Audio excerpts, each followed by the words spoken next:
Hey everybody, welcome to Dave Talks. Dave Talks 2, Part 2. Last week I did a Dave Talks on my internet TV watching, okay? And I do like to watch most of my television now on the internet, specifically YouTube. And I did some talking about Nomadic Fanatic, this guy that roams around the country in his RV with his cat. And they're pleasant videos and I enjoy them, and it's about his daily life on the road, and it was, you know, some of it's some touristy stuff. And the thing that's compelling about it, I guess, that kind of sets it apart is how he has a band of haters that follow everything he does, and then they post these videos. There's quite a lot of them. Now, I don't know if it's just one person masquerading with a bunch of YouTube identities, or whether there really are 5 or 6 or 10 of these, you know, Nomadic Fanatic haters.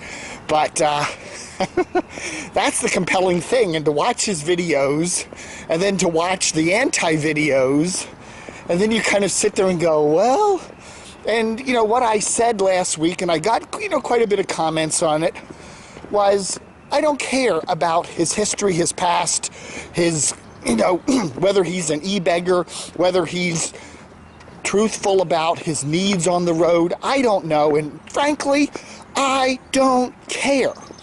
My philosophy is, if you know, he's producing interesting content on YouTube, and I do enjoy watching his videos whenever he posts them several times a week, and I haven't supported.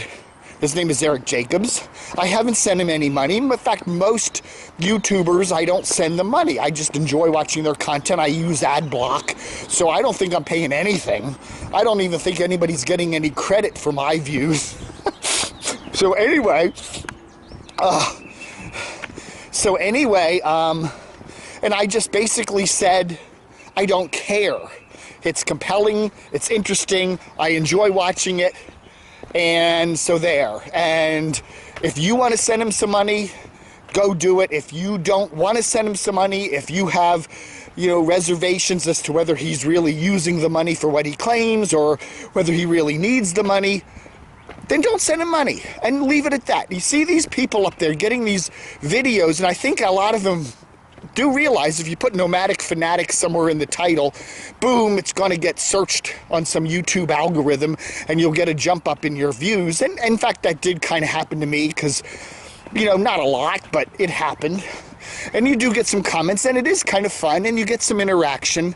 And I do see some of these other folks, you know, they kind of get on there and they say, you know, this guy, I don't like what he's doing, but, you know, he's got every right to do what he's doing. Okay, fine, you know, I don't know. I mean, it'd be interesting to know how he got this band of haters posting videos. But, so anyway, anyway, I stick with what I said. I don't have anything to add to it, in that, hey, big deal, you know, he's producing compelling content, it's fun to watch, and it's actually more fun to watch with all the haters following him and doing their response videos and crazy stuff. And it's not much ado about nothing. And hey, as I said, and I got a nice comment from Eric. He shot back a comment in the YouTube comments, and he said, you know, he gets it. He realizes that you know, the haters are good. They generate controversy, they generate views. And he did explain, you know, one of the problems that he has with the videos is that he doesn't post them till weeks after he shoots them. So for example, say he's getting his transmission fixed in mid-January in Jacksonville. He doesn't post that till maybe a couple weeks later, till February, because, you know, and more power to him in a sense, because he's on his own, he's editing his own videos. I don't edit my videos, okay? It's too much work. I just put them up, okay? You don't see any fancy graphics or music beds or fancy camera work. It's just me. I do it super cheap so I can get them up right away. But he takes time to do the editing, and it's time consuming if you do video editing. And I've done just minimal stuff sometimes, and it takes a lot of time. He does his shooting, he gets, you know, videos stored up, and then, weeks later he'll post it. So what people do is they'll say, aha, he said on his video of X and X date that he's supposed to be somewhere at a transmission repair facility, and he's not there. So what's he really doing? I think what my advice to Eric in that case is maybe somewhere on your videos, post the actual shoot date. That even if, say, it's mid-March, post this video was shot February 22nd or something.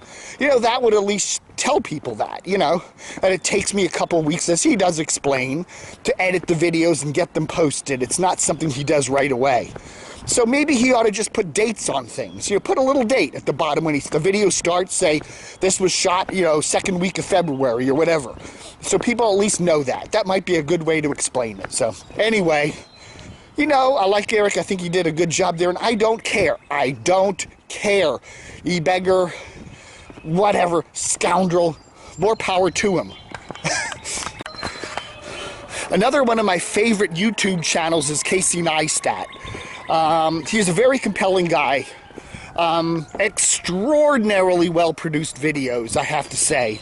I enjoy watching his time lapses and his music beds, and what is compelling about Casey, he's a guy who lives with his wife Candace and their little baby, or little girl. She's probably not a baby anymore, Francine, and they live in this nice, Chelsea, Greenwich Village apartment there in New York. And he has a nice, really, warehousey type studio facility, and he runs a business where he does this Beam software thingy where people can post videos and they go beaming all over. I don't know. Well, anyway, I do enjoy him. He's got, he can take. It's like the Mary Tyler Moore Show theme. Take a nothing day and suddenly make it all better.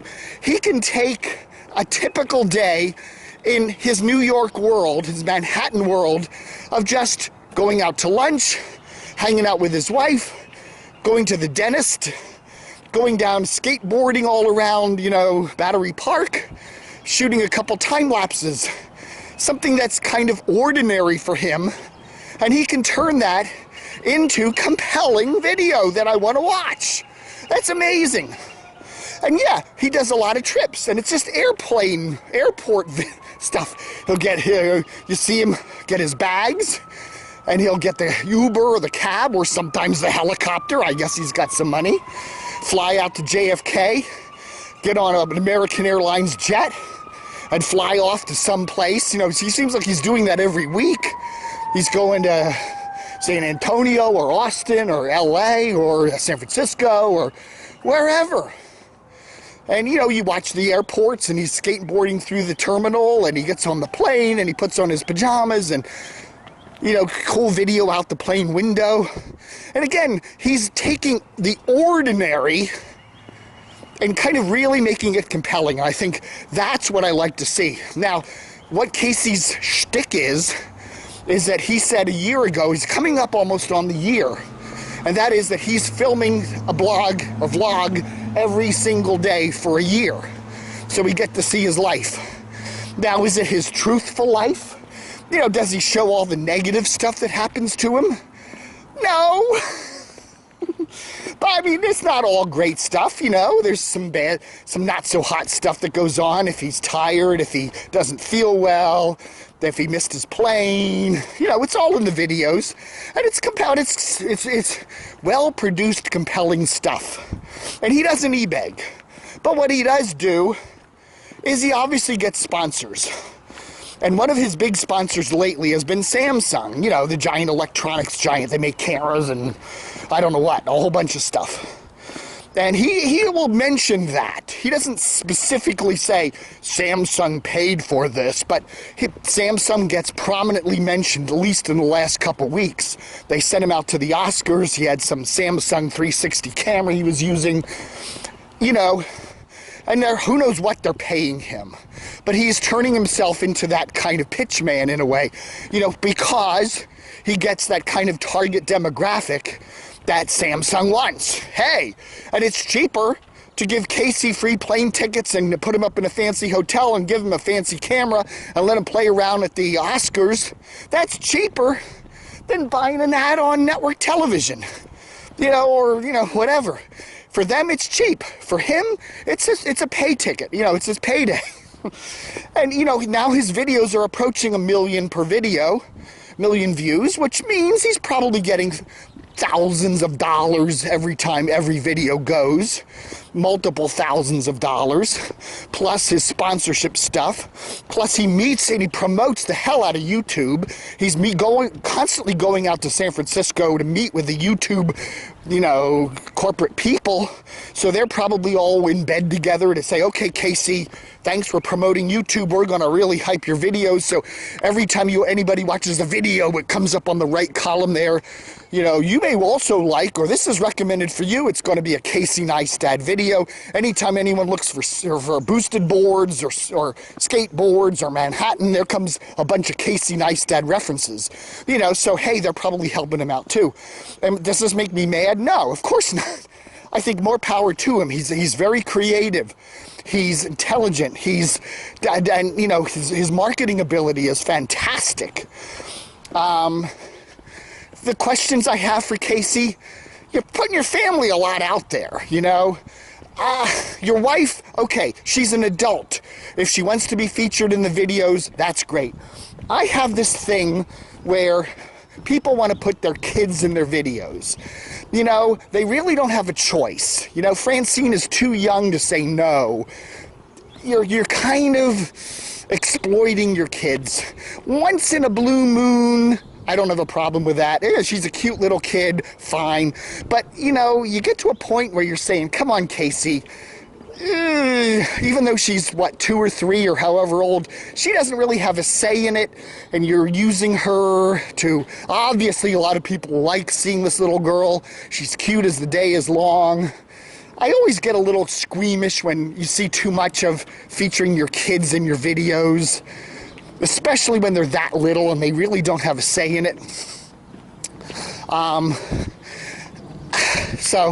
the other thing I have for Casey, you're a really talented filmmaker. I mean, he's done stuff for HBO, he's done mountain climbing things, he's got some really good cred there.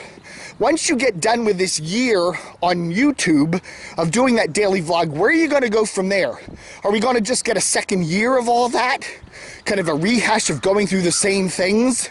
Or are we going to get Casey taking a step into another realm, growing? He does a lot of talking about, psychology and stuff and what it all means. And I think he has got some really good ideas there. And the question is, after this first year is done, is it just going to be another year, of filming my daily life in Manhattan and a lot of my airplane trips all over the place? And, it's almost becoming narcissistic, and it's almost becoming a parody of itself. You see, it's so many people now. There's a lot of people out there posting videos, how to do a Casey Neistat video. With the same kind of music beds, the same kind of quirky camera work, the same skateboard stuff, the opening the packages, he does his mail time thing or whatever, and he throws things around, and so Casey, you're almost in danger of becoming a parody of yourself. Be careful out there. Now, who am I to tell him? He's making who knows what. He obviously has, an apartment in Manhattan. He has a warehouse office in Manhattan. He's got Beam to run. There's servers. There's this. There's that. So he's, obviously he's a company. He's, he used to show that a lot, where he'd walk through some room near his office there, and there'd be all these people behind monitors working. So you wonder, how much is Casey? How much is the business? How much is he trying to tell us that it's just me? Where Nomadic Fanatic is just him, I'm pretty sure. Casey is a company, and he's getting bigger by the minute, and he's becoming an appendage of YouTube. And I think, it's going to be real interesting to see where he goes with this now that he's getting this fame. Is he going to take it and do good with it and produce some really quality stuff, maybe better than what he's doing now, just the daily vlog, and really get into some important material? Or is he going to just kind of settle back and go, hey, Year 2 of my daily vlog. I don't know. We'll see. But I do enjoy Casey. It's fascinating stuff. All right, folks. Thanks for watching Dave Talks 2. Okay, Dave Talks 2.2, right? Okay. Anyway, what's today? March the 14th, 2016. Book 'em, Dano.